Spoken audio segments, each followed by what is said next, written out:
6 अगस्त 1945 सुबह के 7:30 बजे जापानी रडार सिस्टम ने पूरे शहर में अलार्म बजा दिया, लेकिन वहां के लोग और जापानी एयरफोर्स को यह अलार्म सामान्य सा लगा। इसके बाद सुबह के 8 बज चुके थे। बच्चे स्कूल के लिए तैयार हो रहे थे, महिलाएं घर में नाश्ता बना रही थीं और पुरुष तैयार होकर बस अपने दफ्तरों की ओर निकलने ही वाले थे। मौसम एकदम शांत था, लेकिन इसी शांत और सामान्य सुबह में कुछ ऐसा होने वाला था जो इंसानियत के इतिहास में पहली बार देखा जाना था। स्थान जापान का हिरोशिमा शहर, आबादी 3,50,000। एक अमेरिकी विमान B-29 जिसका नाम इनोला गे था। यह विमान हिरोशिमा शहर के आसमान में उड़ता हुआ दिखाई देता है। लोगों को यह विमान एकदम सामान्य दिखाई देता है, लेकिन इस विमान के पेट में छुपा था एक ऐसा हथियार जिसे आज तक दुनिया ने सिर्फ कल्पना में देखा था। लिटिल बॉय, एक परमाणु बम। सुबह के 8:15 पर इस विमान के पेट से एक बेलनाकार चीज ऊपर से गिरती हुई दिखाई देती है।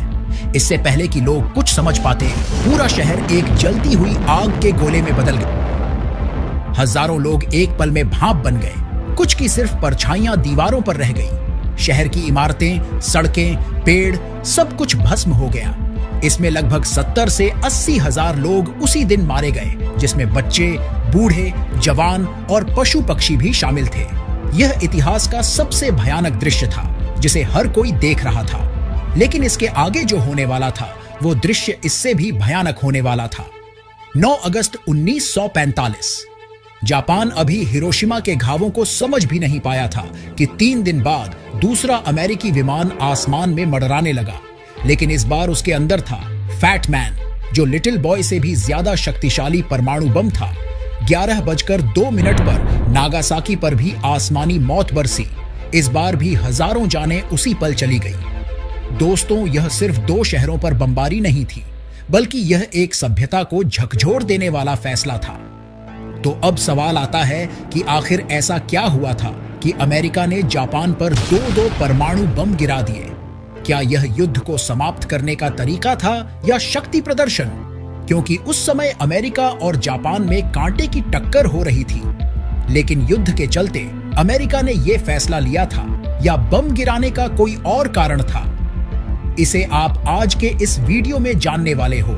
साथ ही जापान पर बम गिरने के बाद जापान की काया कैसे पलट गई, इसके बारे में भी जान लेते हैं। साल था 1914। उस समय यूरोप में शांति थी, लेकिन अंदर ही अंदर इन देशों के दिल में बारूद भरा पड़ा था। हर देश ताकतवर बनने की होड़ में था। कोई देश अपनी जमीन का विस्तार करना चाह रहा था, तो कोई देश ज्यादा हथियार खरीदकर अपने आप को डाकू गब्बर समझ रहा था। ऑस्ट्रिया और हंगरी, ये दोनों यूरोप के बड़े देश थे जो पूरी दुनिया पर राज करने का सपना देख रहे थे। इन्हीं दोनों देशों के पास मौजूद था सर्बिया देश, जो आकार में उतना बड़ा नहीं था लेकिन दिल से बहुत बड़ा था, और ऑस्ट्रिया की नीति उसे पसंद नहीं था। लेकिन आग में घी तब पड़ा जब ऑस्ट्रिया ने सर्बिया से सटे देश बोस्निया और हर्जेगोविना पर कब्जा कर लिया। ये थे ऑस्ट्रिया के राजकुमार फ्रांज फर्डिनेंड, जो अपनी पत्नी के साथ 28 जून 1914 को सर्बिया घूमने के लिए आए। लेकिन उन्हें क्या पता था कि आज का दिन उनके लिए आखिरी दिन साबित होगा। एक सर्बियाई युवक जिसका नाम गैवरिलो प्रिंसिप था, वो हाथ में पिस्तौल लिए उनका इंतजार कर रहा था, और जैसे ही फ्रांज फर्डिनेंड उसके पास आए, एक गोली चली। और फिर क्या, यहीं से कहानी ने करवट ले ली। ऑस्ट्रिया ने सर्बिया पर हमला बोल दिया। उस समय सोवियत संघ यानी रूस सर्बिया का साथ देने के लिए आगे बढ़ा, जिसे देख जर्मनी ने ऑस्ट्रिया का साथ देने का फैसला किया। और फिर क्या, फ्रांस, ब्रिटेन और अन्य देश एक एक करके एक दूसरे के साथ युद्ध में कूद पड़े। यानी ये एक देश का झगड़ा अब पूरी दुनिया की लड़ाई बन गया था।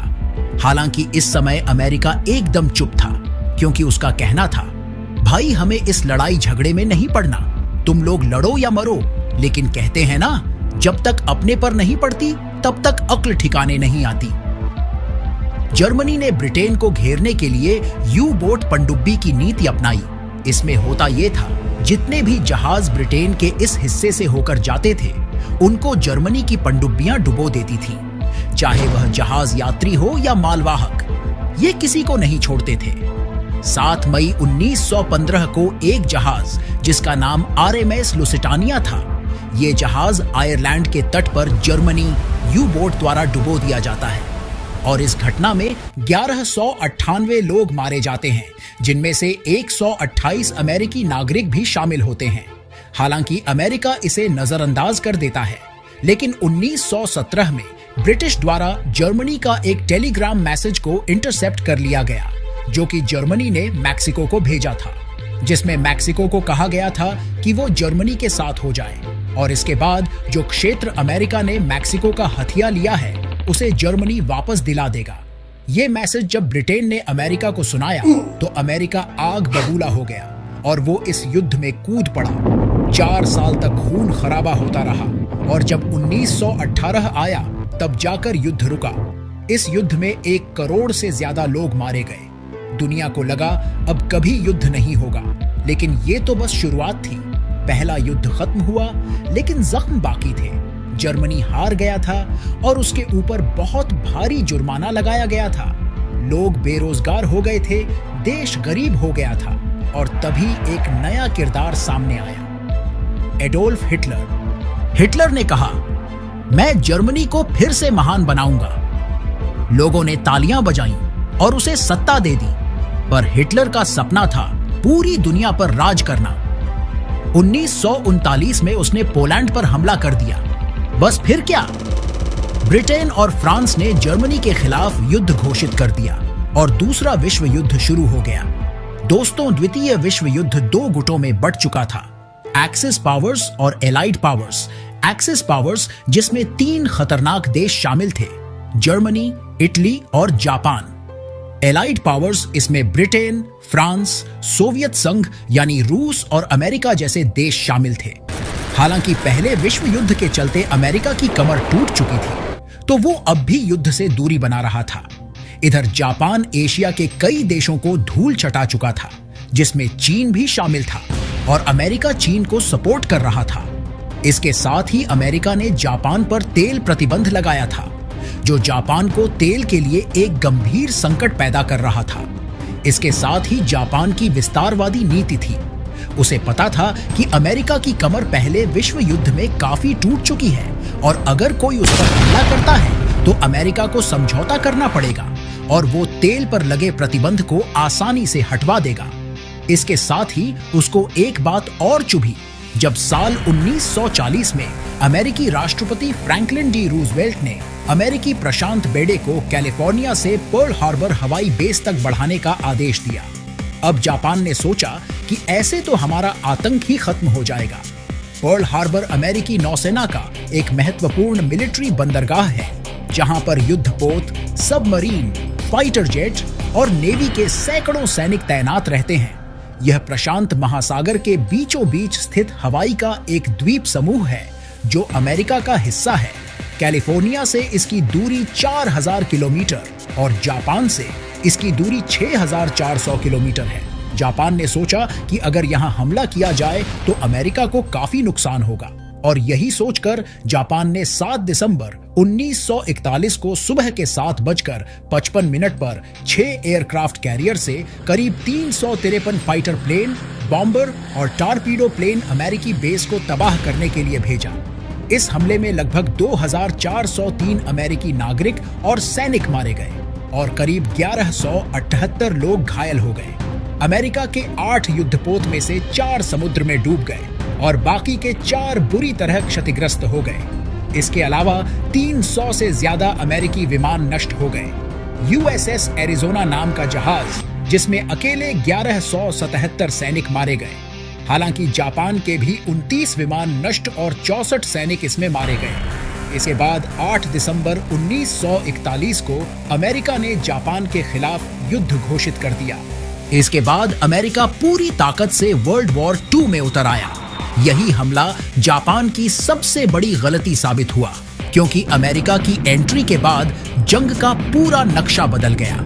अमेरिका ने 1941 से 1945 तक जापान से कई लड़ाइयां लड़ी, जैसे battle of Midway, battle of Guadalcanal, battle of Iwo Jima, battle of Okinawa, और इन सब में अमेरिका की जीत भी हुई। लेकिन जापान हार मानने को तैयार नहीं था। अमेरिका युद्ध करते करते थक चुका था, तो उसने इस युद्ध को खत्म करने का परमानेंट सॉल्यूशन खोजा, परमाणु बम। 1945 तक अमेरिका परमाणु बम को बना लिया था और उसके कुछ ही महीने पहले हिटलर ने खुद को ही गोली मार ली थी, तो अब उसका सबसे बड़ा टारगेट जापान ही था। दोस्तों, परमाणु बम का पूरा इतिहास जानने के लिए आप पहले से अपलोड किया हुआ हमारा ये वीडियो देख सकते हैं। अमेरिका द्वारा जापान के 2 शहरों को बम गिराने के लिए चुना गया, जिसमें पहला शहर हिरोशिमा और दूसरा शहर कोकुरा था। इन दोनों शहरों में घनी आबादी और जापानी सैन्य अड्डा था। इसके साथ ही अमेरिका के जो वैज्ञानिक परमाणु बम को बनाए थे, वो ये भी देखना चाहते थे कि आबादी वाले क्षेत्र पर इसका कितना असर पड़ता है। दोस्तों, साफ तौर पर कहा जाए तो अमेरिका का ये एक तरह का इंसानों पर न्यूक्लियर टेस्ट भी था, जिसमें हजारों लोग भस्म होने जा रहे थे। अमेरिका द्वारा उस समय 3 परमाणु बम बना लिए गए थे, लिटिल बॉय, थिन मैन और fat man. Little boy uranium 235 से बना था और थिन मैन प्लूटोनियम से, जबकि फैट मैन प्लूटोनियम 239 से बना था। थिन मैन जो कि गन टाइप बम था और ये लिटिल बॉय से ज्यादा खतरनाक था, लेकिन इसमें सबसे बड़ी समस्या ये थी कि इसको जब फायर किया जाता तो ये समय से पहले फट जाता। इसीलिए लिटिल बॉय और फैट मैन को ही चुना गया। 6 अगस्त 1945 को हिरोशिमा पर लिटिल बॉय को गिराया गया, जिसमें 70 से 80 हजार लोग मारे गए। इसके बाद अमेरिका ने उसके 3 दिन बाद यानी 9 अगस्त को कोकुरा पर बम गिराने के लिए बॉक्सकार नामक विमान से फैट मैन को भेजा, लेकिन कोकुरा के पास जैसे ही विमान पहुंचा तो वहां का मौसम अचानक खराब हो गया। इसके बाद चालक को अल्टरनेटिव शहर के तौर पर नागासाकी को चुना और फैट मैन को वहीं गिरा दिया, जिसमें आज तक 75,000 लोग मारे गए, जबकि लिटिल बॉय से आज तक कुल 1,40,000 लोग मारे गए। अगर फैट मैन कोकुरा शहर पर गिरता तो ये लिटिल बॉय से ज्यादा तबाही लाता। इसके बाद जापान की सरकार समझ गई कि अब और लड़ना मतलब पूरे देश को खत्म करने जैसा है। इसीलिए 14 अगस्त 1945 को जापान ने आत्मसमर्पण कर दिया और 2 सितंबर 1945 को वर्ल्ड वॉर 2 खत्म हो गया। लेकिन हिरोशिमा और नागासाकी पर बम गिरने के महीनों और सालों बाद भी लोग कैंसर, जन्मदोष और त्वचा रोगों से पीड़ित थे। इनमें कई पीढ़ियों तक मानसिक और शारीरिक बीमारियां चली। लोग सदमे में थे, परिवार बिछुड़ गए, हजारों बच्चे अनाथ हो गए। हालांकि अमेरिका ने इसके बाद जापान की काफी मदद भी की, जिसमें टेक्नोलॉजी, शिक्षा, इंडस्ट्री जैसे बड़े चीज शामिल थे। इसके चलते जापान 20 से 30 सालों में दुनिया की टॉप इकोनॉमी बन गया। बम ने जापान को तोड़ दिया, लेकिन अमेरिका ने उसे फिर से खड़ा भी किया। आज जापान और अमेरिका करीबी मित्र और साझेदार हैं। दोस्तों, यही तो इतिहास की सबसे बड़ी विडंबना है। अगर आपको ये वीडियो थोड़ा सा भी पसंद आया हो तो लाइक और चैनल को सब्सक्राइब किए बगैर मत जाइए।